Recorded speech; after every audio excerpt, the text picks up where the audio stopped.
माताओं एवं सुहृद भक्तवृंद, इस बार बहुत लंबे समय के पश्चात आप लोगों की सेवा में उपस्थित हुआ हूँ।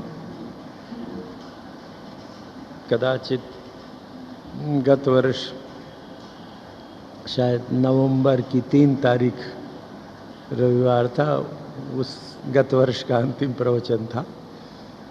फिर नवंबर, दिसंबर, जनवरी, फरवरी, मार्च आपकी सेवा में मैं नहीं रह सका विभिन्न कारणों से। तब तक उस समय तक हम लोग चौथे अध्याय पर विचार कर रहे थे और प्रारंभ में ही जैसा आपसे निवेदन किया था कि गीता के इस अध्ययन का, प्रवचन का प्रयोजन ये है कि हम अपनी चेतना में परिवर्तन करें, हमारे जीवन में परिवर्तन आए। जो कुछ हम सुनते हैं उस सुनने को गुने, अर्थात उसका मनन करें और मनन करके आचरण करें, तो उस आचरण से जीवन में परिवर्तन आएगा। किंतु आचरण के लिए भी जानना आवश्यक है, सुनना आवश्यक है कि हम किस बात का आचरण करें। भगवान कहते हैं कि अर्जुन, शास्त्र ही तेरे लिए प्रमाण है। जब भी हमारे जीवन में दुविधाएं आए, संदेह आए, तो हमको शास्त्रों का, गुरुजनों का आश्रय लेना चाहिए। मनुष्य की स्वयं की बुद्धि इतनी परिपक्व और शुद्ध नहीं होती कि सब समय उसका सन्मार्ग दिखा सके। बहुत बार हमारी बुद्धि हमारी वासनाओं के कारण, हमारी कामनाओं के कारण, हमारे आसपास के परिवेश के कारण दूषित हो जाती है। न चाहते हुए भी हम काल के प्रवाह में, कुसंग के प्रवाह में बह जाते हैं और बुद्धि हमको उस ओर ले जाने में सहायता देने लगती है। बुद्धि कहती है, अरे संसार में सभी ऐसा करते हैं, अगर हम ऐसा नहीं करेंगे तो कैसे चलेगा। दुनिया में सभी लोग झूठ का, कपट का आश्रय लेते हैं। जिन्होंने झूठ और कपट का आश्रय लिया है कितने आनंद में है। हम भी न करें तो कैसे काम चलेगा। ये होता है कुसंग के दोष से, तो बुद्धि दूषित हो जाती है।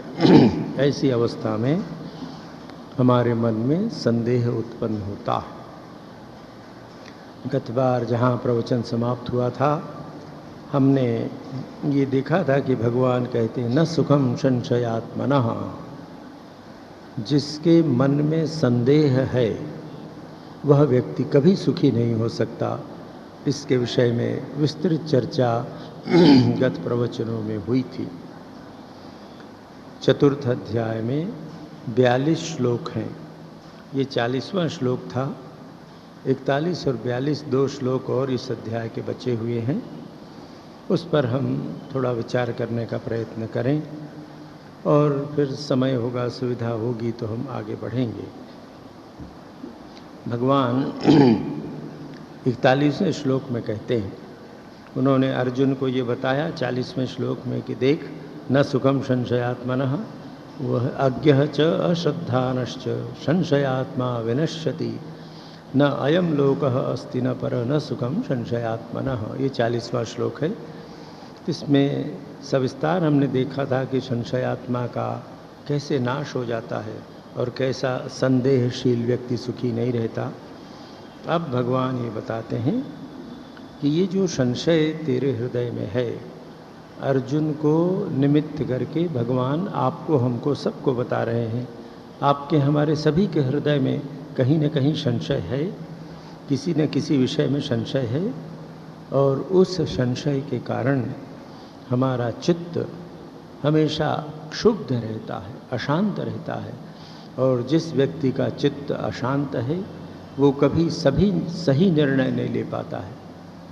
संशयी व्यक्ति निर्णय नहीं ले पाता है और निर्णय न लेने के कारण जीवन में सब प्रकार के कष्ट होते हैं। चिकित्सक तो हमें ये भी बताते हैं कि जो मनोचिकित्सक है कि यदि व्यक्ति अधिक संशयशील हो जाए तो वो उन्मत्त हो जाता, उन्माद हो जाता है, पागल हो जाता है। ये करूं कि ये करूं, ये करूं कि ये करूं, और कुछ निर्णय नहीं कर पाता, इसलिए जीवन उसका दूभर हो जाता है। तो भगवान कहते हैं कि तू क्या कर, योग संन्यस्त कर्माणम ज्ञान संचिन्न संशयम आत्मवंतम न कर्माणि निबध्नन्ति धनंजय। आप गीता में पाएंगे बार बार, चतुर्थ अध्याय तक अपन आ चुके हैं, कि भगवान एक बात अनेक बार अर्जुन से कहते हैं कि हे अर्जुन देख, मनुष्य जीवन में कष्ट पाता है कर्मों से बंध जाने के कारण। हमारे जन्म मृत्यु का कारण भी ये बंधन है, कर्मों से बंध जाना। पिछली बार भी हमने इस पर विचार किया था और अनेक बार इस पर विचार हुए हैं, और जब तक गीता का अध्ययन चलता रहेगा इस पर बार बार विचार करना पड़ेगा और इसे स्मरण रखना पड़ेगा। कर्म जड़ है, कर्म हमें नहीं बांधता है। कर्म तो सभी करते हैं, कर्म के पीछे की जो भावना है वो भावना हमें बांधती है। तो बंधन हमारे भीतर से आता है, बाहर के कर्मों से बंधन नहीं आता है। कर्म तो जड़ है, सब प्रकार के कर्म सब लोग करते हैं, किंतु उस कर्म के पीछे जो उद्देश्य है, जो मोटिव है, उस उद्देश्य से, उस इच्छा से, उस वासना के कारण हम बनते हैं। जब भी कोई कर्म हम करते हैं उस कर्म के पीछे कोई न कोई हमारा हेतु होता। यदि हम गहराई से विचार करें और आत्मनिरीक्षण करें, यहाँ ये आपसे निवेदन करूं कि कर्म हमारे बंधन या मुक्ति का कारण है, इसको सिवा कर्ता के दूसरा कोई नहीं जान सकता है। मैं कर्म करता हूँ तो मैं ही जान सकता हूँ कि अमुक कर्म। आपके सम्मुख गीता का प्रवचन भगवान को शब्दांजलि के रूप में मैं प्रस्तुत कर रहा हूँ। आप सबके हृदय में नारायण विराजमान हैं, उसी नारायण की सेवा में ये शब्दांजलि मैं अर्पित कर रहा हूँ। यदि यह भाव मेरे मन में दृढ़ न होकर ऐसा दुर्भाग्य हो जाए कि मैं प्रवचन करता हूँ, मैं बड़ी बात बता रहा हूँ, गीता समझा रहा हूँ, तो गीता का अध्ययन भी मेरे बंधन का कारण होगा, मुक्ति नहीं होगी।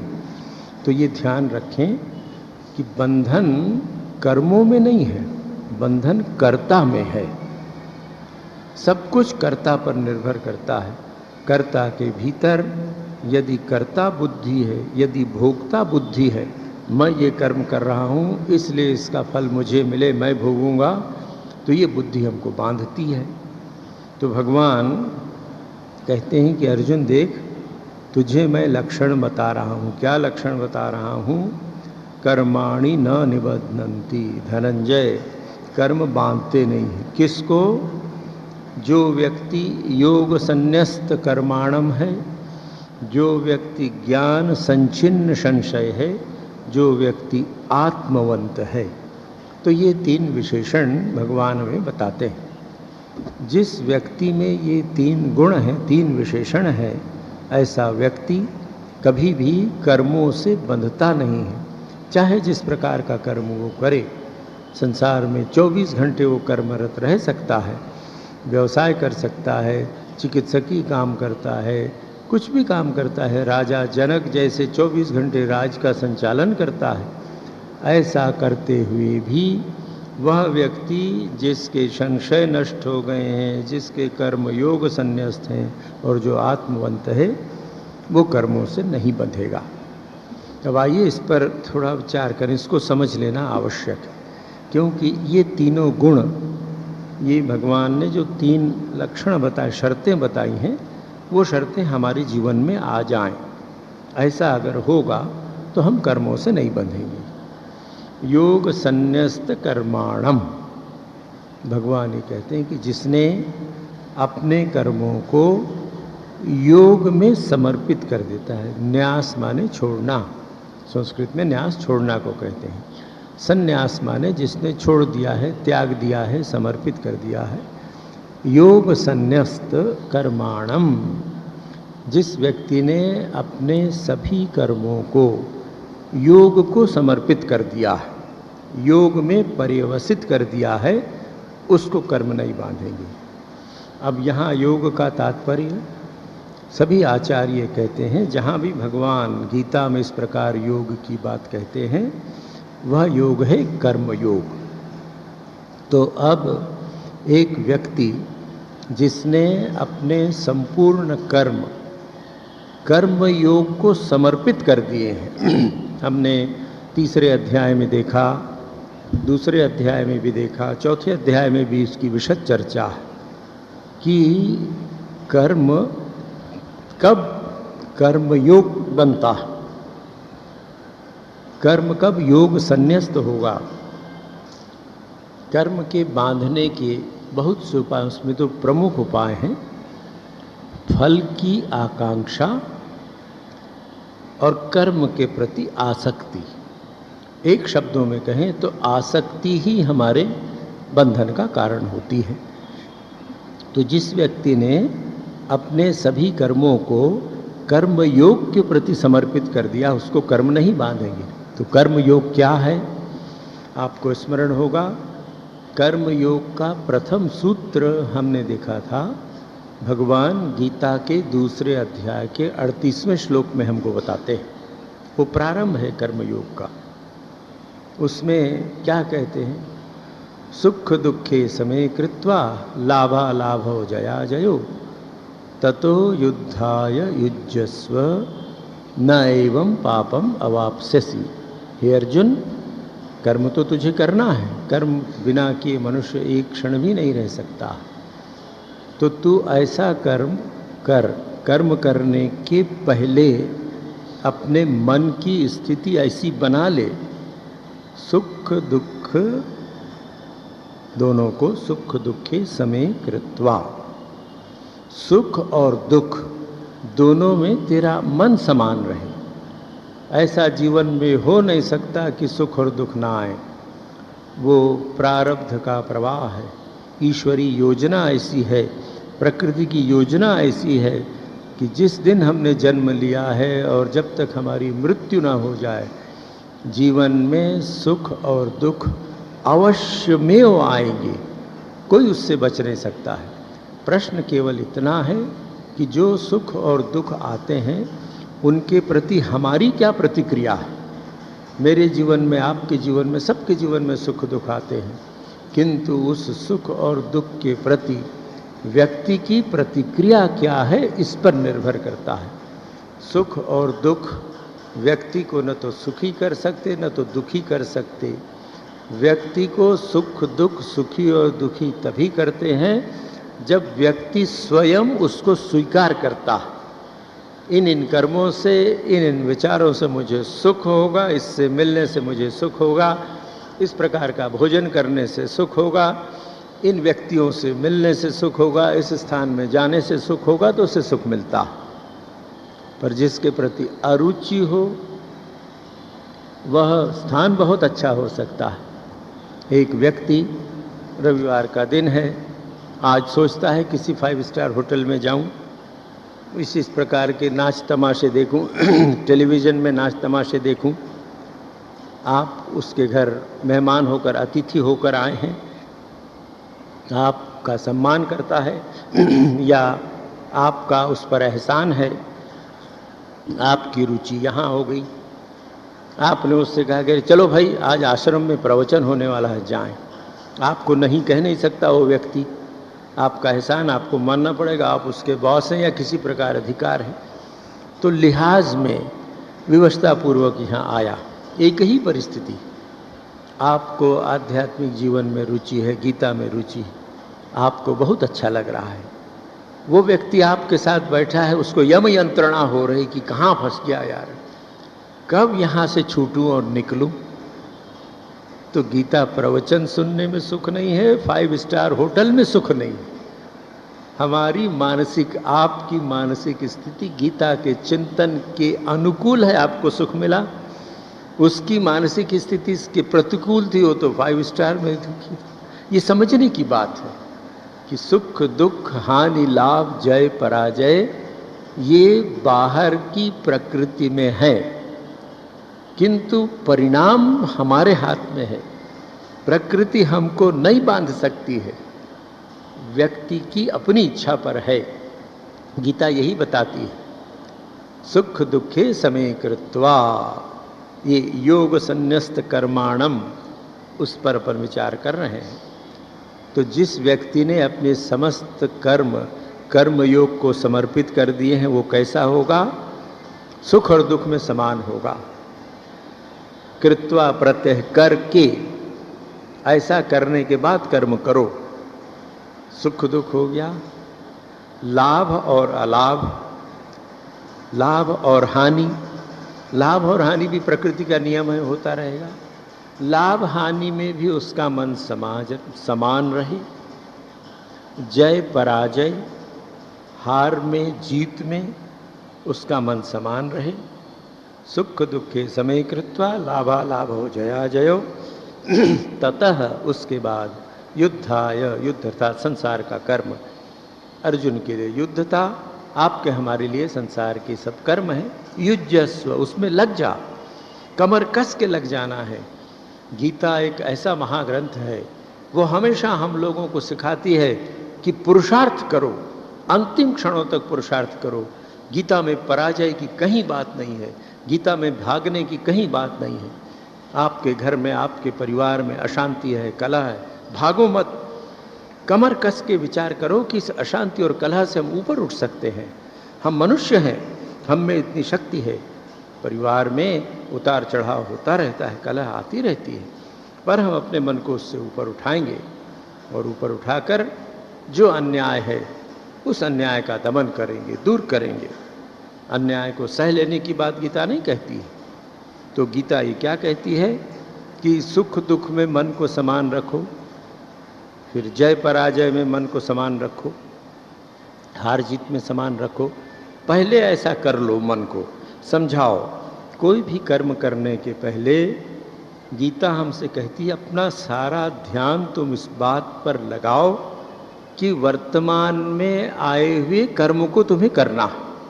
संपूर्ण शक्ति लगाकर जो कुछ हम करते हैं, छोटा से छोटा और बड़ा से बड़ा काम, प्रयत्न ये करना है कि हमारा संपूर्ण मन, चित्त, व्यक्तित्व उस कर्म में लगे।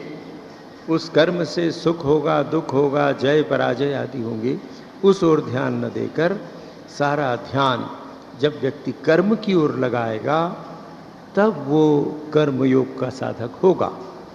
पर उसके साथ ये शर्त है कि उसके मन में इस प्रकार की कोई आकांक्षा न रहे। ये मापदंड है, ये थर्मोमीटर है जिससे हम पहचान सकते हैं अपने आप को कि मेरा मन ऐसा है क्या। तो योग संन्यस्त कर्माणम कब होंगे हम तभी हो सकेंगे कि जब हमको ऐसा भीतर से लगने लगेगा कि हमको संसार से कुछ नहीं चाहिए। क्यों? कर्म करना ही एकमात्र हमारा अधिकार है।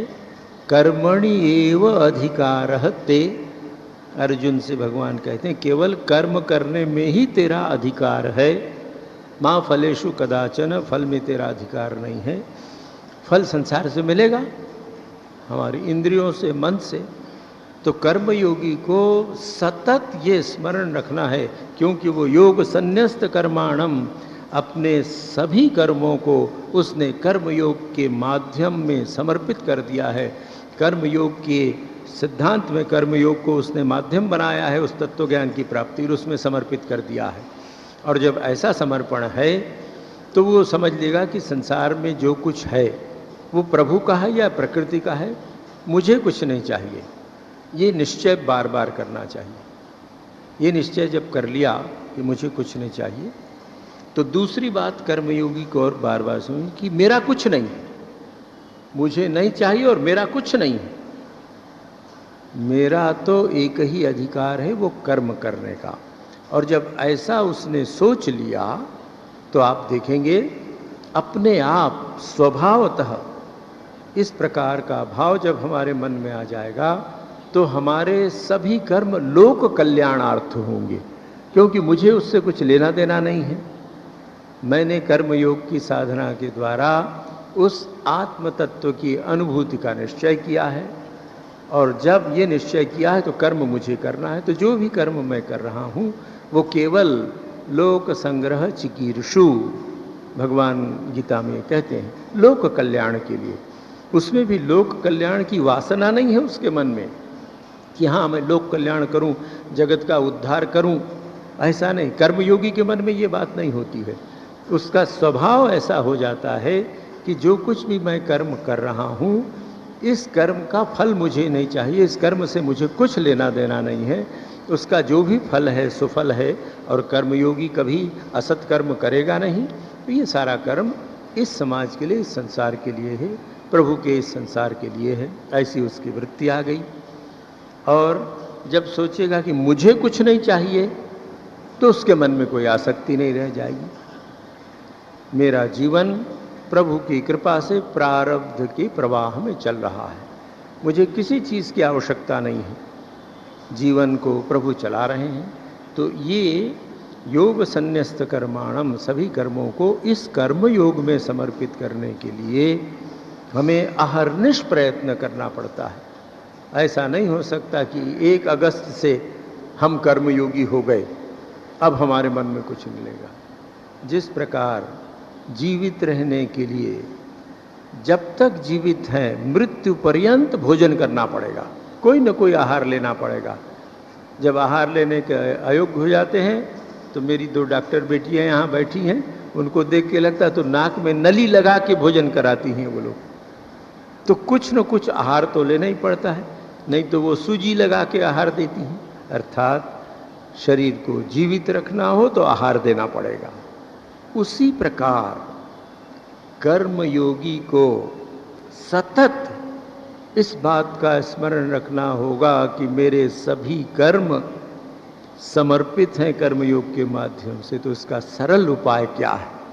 इसका सरल उपाय भगवान अर्जुन को एक जगह पर, योग संन्यस्त कर्माणम, हम बिल्कुल अनासक्त हो जाएं, कोई आसक्ति कर्मों के प्रति न रह जाए।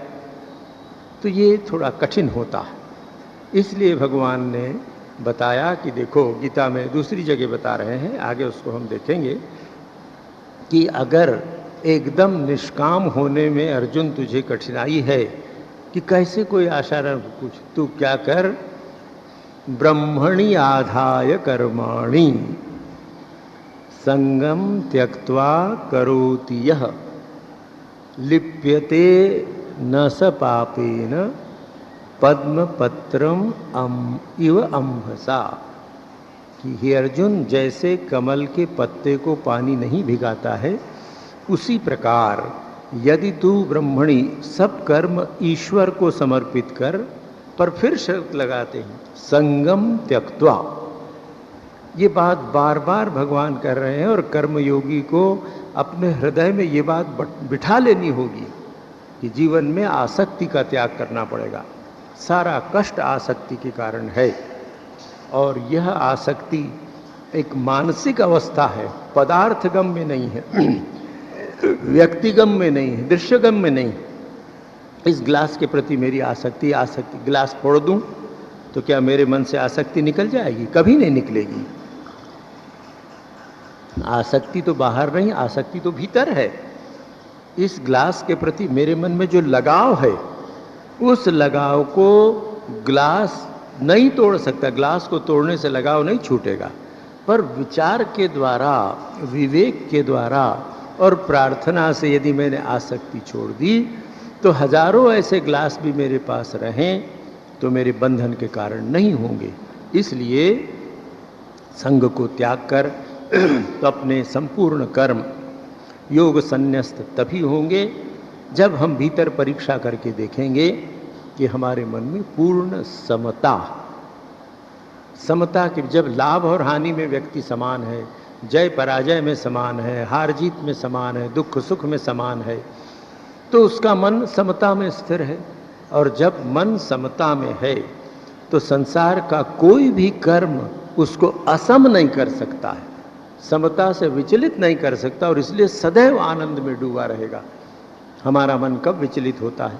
आपने कोई एक बात मुझे कह दी, आपने कहा अरे स्वामी जी क्या बकवास करते हो, क्या इस प्रवचन में रखा है, बस मेरी समता छिन्न हो गई। ऐसा करते फिर मेरा मन विचलित हो गया, तो देखिए, हमारी समता जहाँ विचलित होती वहाँ हम दुखी होते हैं। तो ये समता बनाए रखने के लिए सदैव हमें अपने पर दृष्टि रखनी पड़ेगी, भीतर दृष्टि रखनी पड़ेगी, और भीतर दृष्टि रखकर ये प्रयत्न करना पड़ेगा कि हमें कर्म करना है। कर्म के फल की ओर हमारी दृष्टि न जाए, उसकी ओर आसक्ति न हो।